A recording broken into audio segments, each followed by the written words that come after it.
Agency owners have a ton to think about every single day, from serving clients to growing the business, leading the team, et cetera, et cetera. Then there's the back office grind. Things like reconciling commissions, payroll, tax prep, HR compliance, blah, blah, blah. It's all necessary, but incredibly time consuming. That's where our friends and partners over at Agency Point come in to help. Agency Point specializes in all the details agencies can't afford to ignore: accounting, tax, HR, and legal. They can even handle commission reconciliation so that nothing slips through the cracks. And if you've heard us talk, you know that this is one of the most important things that agencies must do. By managing the back office essentials, they free up agency leaders and their leadership team to focus on strategy, growth, and clients. An agency that works with them told us, Agency Point gave me back 10 hours a week. And now I spend that time building my business, knowing the foundation is solid. If you're looking for a trusted partner who can help lighten the load without competing for your strategy seat, check out Agency Point. Over the years, as I spent more and more time overseas, really starting in a producer role, I was like, well, what do we need to do to be able to be successful if I'm not physically present? And that started with marketing.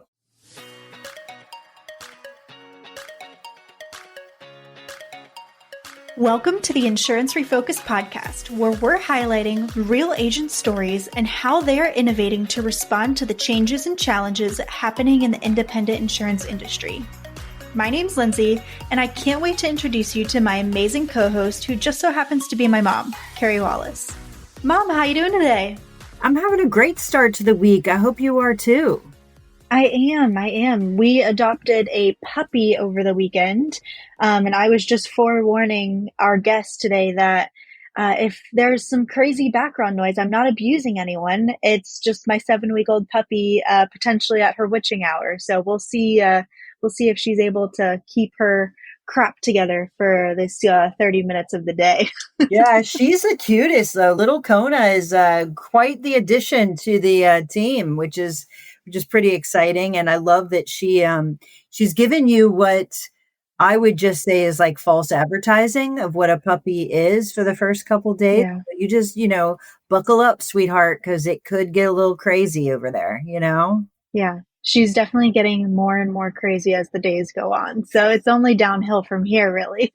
Yeah. Well, I'm super excited, Lindsay, because we get to talk to someone today that I've got huge, mad respect for. I've known for a period of time. It's almost like going home a little bit for me, is talking to an agent that I've known from a past life, I would say. So today we have Jay Mueller on the podcast, and I would love to dig in to what he's doing, because it's pretty freaking cool. Jay, welcome to the show. Thank you for having me. I'm happy to be here with the two of you today. Yeah. We were just talking about so many agents have, succession within their family and business. And this is your first time meeting Lindsay, right? Yes, I had to share as soon as we hopped on the call. I'm like, oh my gosh, Carey, so good to see you. And I'm so excited. Lindsay is working with you guys, and so excited to meet her. But in an industry where we see so much perpetuation within families, which I think is a wonderful thing. Everybody chooses their path and all of them are great, but it's very cool when you have perpetuation within and you have that, continuation from family member to family member. And I love seeing, I'll just refer to you guys as a vendor. Sorry, there needs to be a better term, but for our industry that serves us so well, and see that same kind of family unity. That's just fantastic. Yeah, it's pretty cool. There's really only a couple of family vendors here, but I mean, Hawksoft deserves a shout out with their 3 ownership. Yeah. 2 brothers and their dad. They are very cool family oriented. A tech company that is family oriented. Very cool. That's very cool. Yeah. You got a carrier in your state that's multi-generational, which is like Central is probably the Mac Daddy of generational wealth, Central, right? Salina. I think there's multiple generational insurance carriers in the state of Ohio. Yeah, that's cool. Mm-hmm. That's cool. So, well, apparently, Lindsay Jay, and I think you were the first. Yeah, we do keep good company. But Jay, I think you're the first podcast guest that we've had from outside the country. Mm. But, well, cool. I'm excited to be that person. And I hear that you Yeah, are you're the outside of the first one. country recently as well. I was for my wedding in France. Didn't Yeah. podcast. I was a little busy during that trip. I don't know that we, found time to do a podcast for here, but maybe at my next wedding we'll schedule it in. There will be Your no mom next almost just wedding. fell out of her chair. Yes, she did. Yes, she did. Let's just say there will be no next wedding. Yeah. But let's tell the people where you are, Jay. Where are you located as we speak right now? I am in the village of Berreward in the province of Valencia in Spain. So we're about like 4 hours south of Barcelona on the Mediterranean coast, is most people's sort of landmark. Yeah. So Okay. you're in Spain. And where is your agency located? You're an agency owner. You have been for many years, but tell me where your agency is located. Yep, we are in Cincinnati, Ohio. So that's a big bridge. Most people are not doing what you're doing, Jay. Let's just get that out there right away. So that I think more should, but that's probably an accurate statement. Yeah. Yeah. And one of the things that Lindsay and I were talking about is, we took on an undertaking she took on the undertaking of planning a wedding outside the country where you are not able to be physically with the people. We didn't tour a place. We didn't try any food. We didn't, we had to place our trust in someone that we've just met, which I'll tell you a really funny story, Jay, just as a side note, but we got there and met this girl, not on Zoom, met this woman, not on Zoom, and met her in person as we were getting ready to pick the drinks for the happy hour, the specialty drinks that they created. And she's super nice. Like, Lindsay and Patrick had met with her a ton, but I had met with her periodically when they wanted my advice and when I could. On these early morning Zooms. But then, we talked to her, we were with her for about an hour. And this woman, the more I'm talking to her, the more I'm listening to her, I couldn't get that question out of my head. And I asked her finally how old she was. And she told me that she was, I think, 28. And I'm thinking to myself, first child, getting married, I'm placing all of this trust and all of this money in somebody who I've never met in another country that's 28 years old. Like, what in the world is wrong with me? It might even be, she might have even been young, but she's in the 20s. Like, I think I stopped listening when the number started with a 2. I thought, what just happened? Right. So it's a big deal. It's a really big deal. Right. And I will tell you, as I was prepping for this podcast, that was ringing through my head. Like, you're in a different place and it's a different experience, and still trying to do things from afar is tough, right? Would you agree that that's a different dynamic maybe? Yeah, it's I think it's possible to say it's not a different dynamic. But what I always say when people ask about this is, is it hard to run a business from another country? Sure. It's hard to run a business, period. Running it from another country, honestly, I don't think is any more difficult than running a business, in your hometown. In fact, I am running a business in my hometown. I just happen to not be there. Not be there.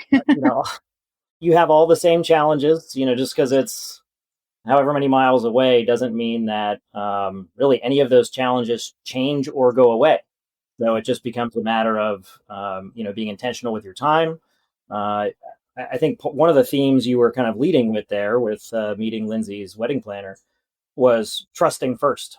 Really the decision to run the business from overseas forced me to make a lot of decisions probably in advance of when I otherwise would have. And, we can go down the path of technology investments to be able to, track what's going on within the agency.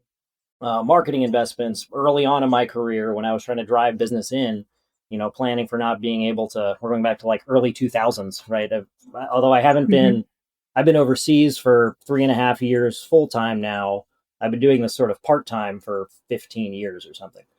So you go, all the way back to, 2010 or before, some of the challenges were just like tactical technology challenges. Then Sure. as, my book of business evolved, the agency evolved, it became more about leadership and management challenges versus, how do we actually, do the thing when I'm not physically there.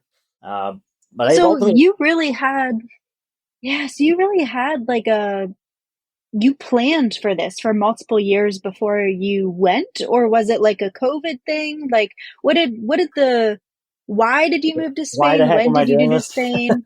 Yeah, yeah. Yeah, that's a great question. I ask myself the same thing sometimes. Like, wait, what am I doing? I met, I was always very sort of entrepreneurial minded. As a kid, I was starting a lawn business or caddying, or there was always some sort of thing I was doing to earn money and build some little venture. So I just sort of had that, always had that drive in me. And I always looked at the family business as a great opportunity. So even from a young age, I knew that this is what I wanted to do. And I knew that I wanted to take the business to the next level. Once I got a little bit older, was kind of approaching the time of graduating high school and getting into college, thinking about majors and all that. I always knew I want to get into the family insurance business and I want to grow that thing. Now, I had no idea what that meant at that age, but I also always had the travel bug. And I love Cincinnati. I love going back to Cincinnati. There's so many things we miss about Cincinnati. I question the decision, as we should as humans question the things that we do. Mhm. We're very happy where we are, but there's sometimes you go, wait, what are we doing here? Is this the right thing? Because there's costs and benefits to every choice we make. When I was younger, I really wanted to be somewhere else. I felt very sort of trapped in this suburban community that didn't feel like a fit for me at that time. Now in hindsight, I can see all the virtues of that community. But when I was 15, 16, 17 years old, I was like, I want something very different from this right now. So I always had the vision of I want to be able to be anywhere. I didn't even know where I wanted to be. I just knew I wanted to be able to have the agency, no pun intended, to be where I wanted to be and not be tied down. So I met my wife, Adela, who is from Spain, when I was studying abroad in college. I met her in the Netherlands, actually. So that vision all of a sudden became very clear. When I was about 21, I said, okay, I'm going to get into this business. We're going to grow it, and I'm going to find a way to move to Spain. So how Very long did you cool. run the agency prior to stepping into, okay, I'm going to do this partially from Cincinnati, partially from Spain, or did you just automatically go in that direction, Jay? I don't know the timetable on that. Yeah, I started in the business in July of 2007. I initiated a buyout in 2013. That was a 5-year buyout. Completed that buyout in January of 2018. And then we went through a big restructure during that period. Carey, I worked with you on a number of items. You were instrumental during that period, so thank you. And yeah, then we ultimately, about 3.5 years ago, we finally decided we're gonna make the move to Spain full time. Yeah. So for the people listening, I just want to give perspective because sometimes we talk about these kinds of things and no one has a clue like what kind of operation we're talking about or what kind of performance we're talking about because, we're living in a world today that if you made it through COVID and you thrived through COVID, we can have remote work. My team is 100% remote. Like I do not sit next to the people I work with. But it's foreign for people. And honestly, I'm married to a guy that has worked in large software companies that he's never sat next to the people that he works with. He leads teams. He does all kinds of stuff. And he's been doing that for many, many years prior to COVID and actually was kind of annoyed that other people were so bothered by it, that it was this big change in their world, right? But if you didn't ever do that, that's a different situation. So you do not sit side by side with they are not sitting in the same space or the people that you are running this agency with. So give me just a framework.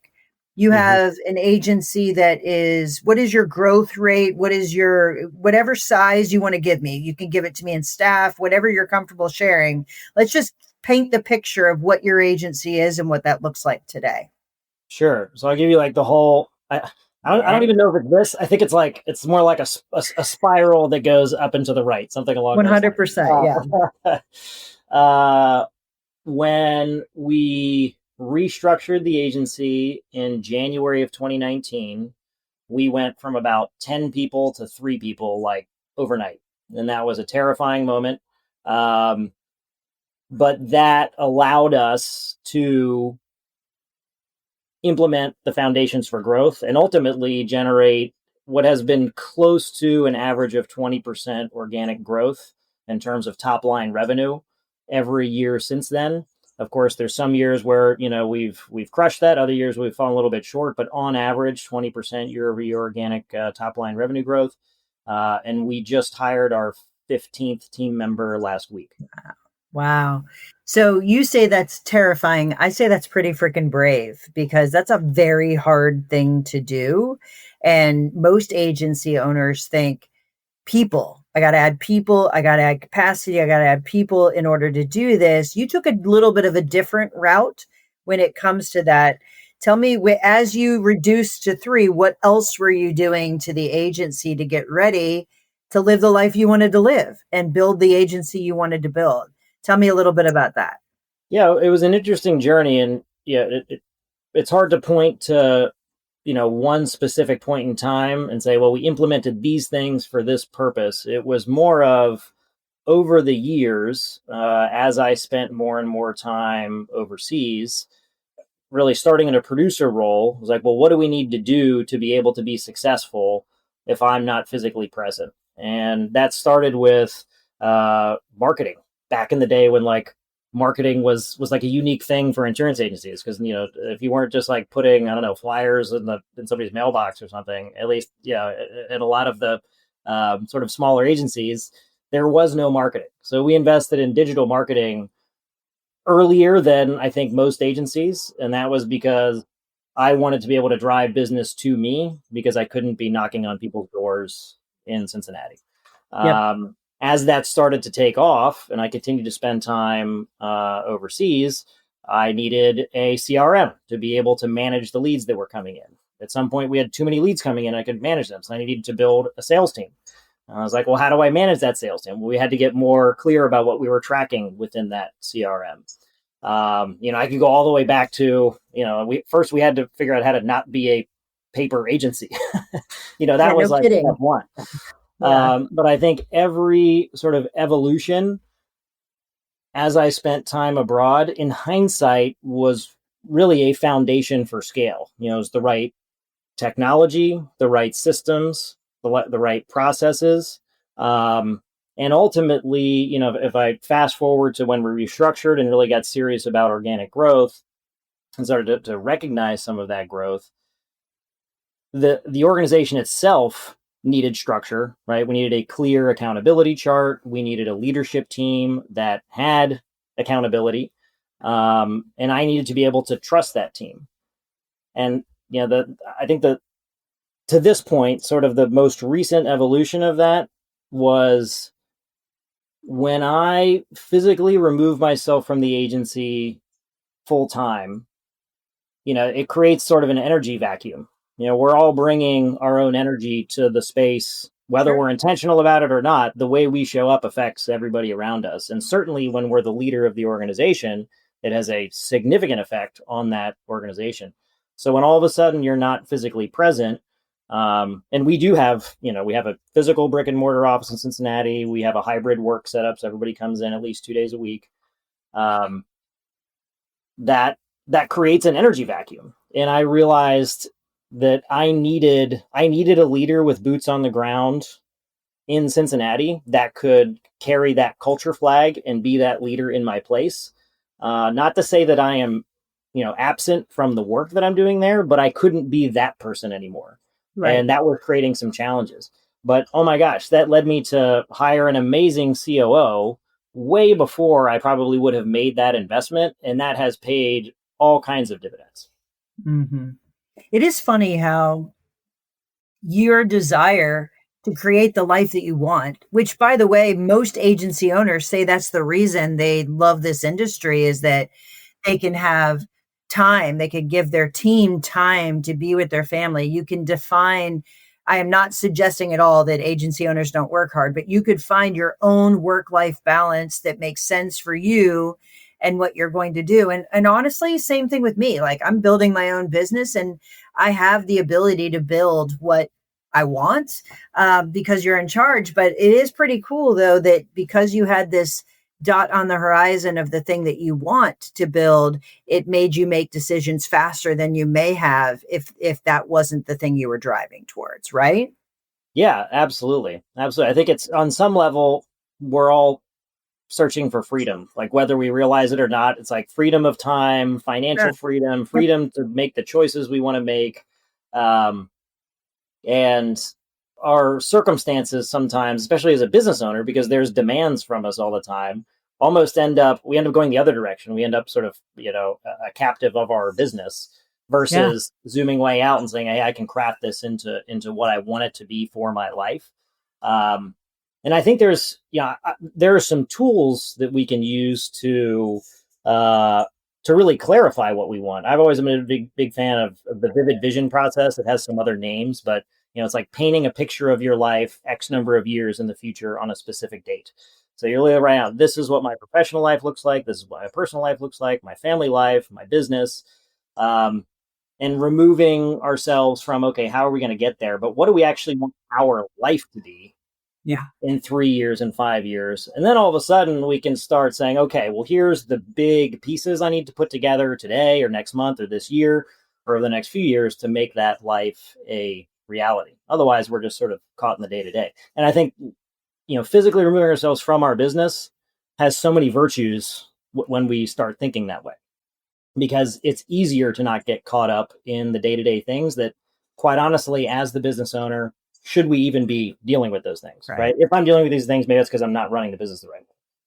Very true. So, Jay, I'm really interested, when this switch was made, you had a physical office. Was there already a hybrid structure with your team, or did the hybrid structure come after? Yes, we already had a hybrid structure.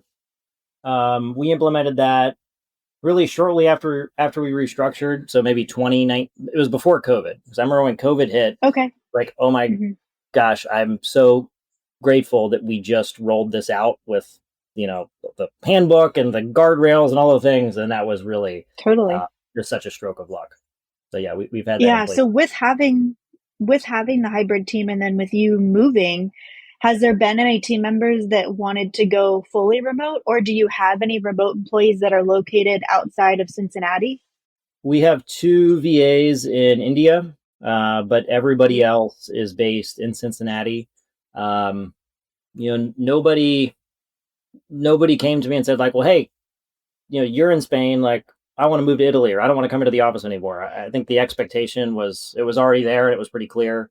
So no, I didn't have any of that. What if one of your team members said, I want to move to Italy? Are you asking for a job, and do you want to move to Italy? No, she's not, as a matter of fact. Yeah. I do want to move to Italy, but not asking for a job. Here's what I would say. I think part of the theme of this conversation is I am a huge fan of empowering people to live their best lives. That's actually our stated purpose at Camargo, is we empower people to live their best lives. And I took, for the first time in my life, I took 30 days off this summer, and it was phenomenal. Like, true off work, just, doing all the things I wanted to do. I took my son fishing in the Smokies. We spent time in Michigan with my family. It was really fantastic. And I came back and I was like, why aren't we doing this for everyone? And my leadership team was like, well, before you get ahead of yourself, we probably need some guardrails on this thing. And I'm like, yes. But the idea of, hey, there's big companies that offer sabbaticals, right? Like, what, P&G is a huge employer in Cincinnati. And I know people that are P&G, longtime employees, and they can earn into sabbatical programs where they can take extended periods off. I would love to offer something like that for our team members. We don't know what that looks like. We have it on our, on our issues list now. And I think maybe next year it could become a priority on how we roll that out. So I don't know. I don't know what I would say if an employee said, this is what I want to do. I think I'd have to take it on a case by case basis, but I would like to roll out a bigger picture program that allows people to, to make big decisions and live their best life. Yeah. Well, it's crazy that there's many countries in Europe where they just take off the entire month of August. Also, on our honeymoon, we ran into a couple from Australia who, when you work at a company for 10 years, you can take 60 days off uninterrupted. And it was a husband and wife, and they had both for the first time met that requirement, like at the same time, like strategically started jobs and then worked for 10 years. And they were doing like a 60-day backpacking through Europe together. And that's just, who gets to do that, right? Like as a middle-aged adult, like go and take, that's when you have enough money to do it in like the way you want to do it, right? Like it's a great time. I think that would be a really cool, Mom, we should do that.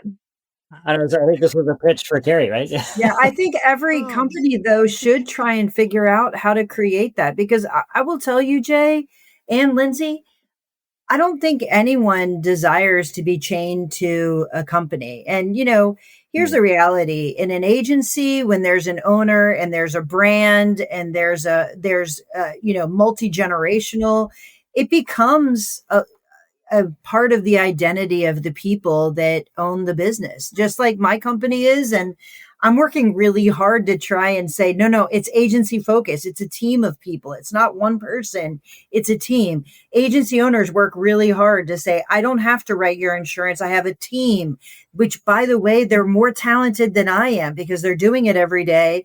And I think part of this whole plan is to figure out how to make it that you can be the visionary and not be absolutely every integral part of your business. And that's true for everyone. We should have stopgaps.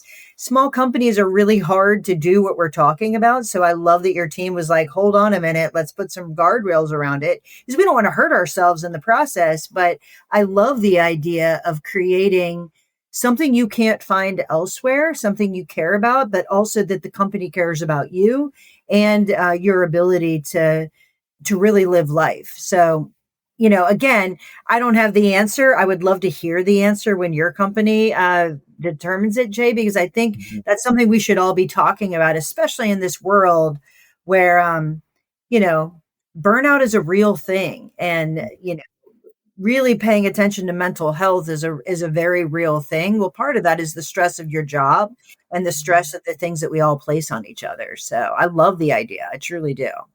Yeah, we hit on a few themes there. Of one of the things that we did just before I moved overseas, which honestly didn't have anything to do with me moving. It was just, that point in the organization when we needed it was implement EOS, the Entrepreneur's Operating System, which really clarifies your accountability chart and leadership team and your vision and kind of all the things you've read in all the business books. If you're not familiar with it, packaged into like a really easily to digest blueprint for how to run a company.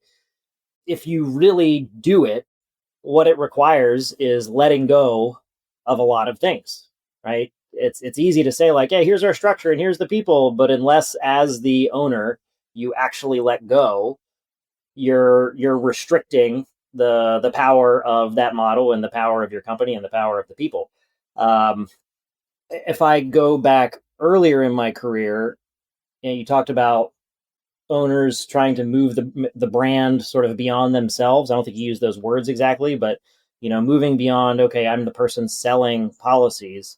That really was like a step one when we restructured, was how do I get out of being the primary generator of revenue? And then ultimately, how do I not be a generator of revenue? I don't want to say at all, because there's still like way top of funnel, activities that I think the owner is uniquely positioned to do. But I always thought, any sort of developed mantra of anytime I'm focusing on building my book, I've created a ceiling for the agency. Versus if I'm thinking about how do I build people, how do I support my people in building their book, all of a sudden now, the possibility of exponential growth is there. Yeah. It's a tough thing though, because the reality is you don't get where you are without being really good at it. Someone once said to me, just because you can do something, it doesn't mean you should do something. And that voice rings in my head often, because just because you can doesn't mean you should. You got to remember, like, is this really what I should be doing, or is it not? So, but it's a tough, weird balance, you know. You're a little bit ahead of me, Jay. I'm like, celebrating 5 years of a brand new company, and I, like I'm a little behind you, but I'm hearing you. You have all kind. You've had like 5 professional lives before this one, so you're not. That's true. You're not wrong. You are definitely not wrong. Carey, so when you came in, I'm just going to tell this story for Lindsay's sake, really. That first year after we restructured, you were helping me with, I think, a partnership plan. A path to equity for our producers. And, I was just like in the throes of restructuring everything and way over my skis. And you came down and you sat in front of my desk and you looked at me and I just started crying. I don't even know what you asked me, but I could just I could feel, I think what made me think of that is I could feel that you had been in some version of my seat before. You didn't have to say anything. I could just feel it. And that was an amazing learning moment for me, honestly, of the power of empathy, because you were right there with me. And I really appreciate you for that. So I appreciate you've got a lot to learn from this one. Yeah. I know I do. So Jay, is advice for people, like, just give me, what advice would you give to someone who says, man, all of this sounds great. I would love to be able to take 30 days off. I would love to be able to create some freedom, or find what my freedom looks like as an agency owner for my people, etc. How do they even start? Like, if they are not where you are, what advice would you give to someone? If I think about where I started in terms of like physically where I am, which I guess is part of the unique part of the story or the situation, it was step by step. I started spending time, in my case, in Spain, but it could be at your lake house or Airbnb, wherever you want to be, whatever, pick a place, your cabin in the mountains, just make sure you have internet. Just for me, it was just spending time here in Spain and being really intentional with what I was going to do while I was here. So early on, I was dead set on sort of proving. I was a young man, so I was trying to prove myself all the time, but I really wanted to prove that I could produce while overseas.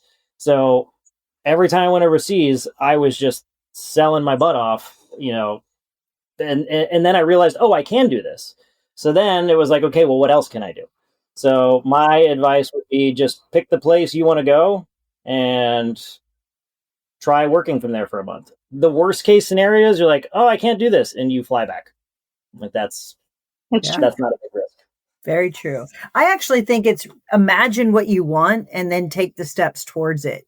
And if you don't imagine it, it'll never happen. Like, if you never put it on a board and you never try to work towards it, then you will go somewhere, but it ain't going to be there because you haven't actually picked the point on the horizon. Right. So, yeah. 100%. I'm a huge fan of different visioning processes. I love the vivid vision boards, whatever your path is, but having that North Star, and really kind of releasing yourself from like, but I don't know how that's going to happen, because then we start sort of reducing the potential of our world.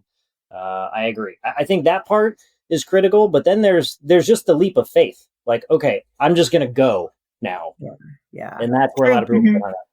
Very true. It takes a lot of guts to take the jump. I will tell you that. So, well, Jay, you're always, it's always fantastic to see you. I was talking to someone from Ohio, and there was an event recently, and I always feel like, that's the only time I get FOMO is when there's an event, and I'm like, my favorite people are going to be in the same room. So it's fantastic to get to spend some time with you and catch up a little bit, even though you're not in Ohio. See, I still have in my mind that you're in Ohio, and now I don't have to have FOMO. You weren't even there, so I wouldn't have run into you. But anyway, it was fantastic to spend time with you. I hope that we can do this again soon. And if anybody wants to reach out to you, we will share your contact info in the show notes if they want to talk more about how do you create your freedom.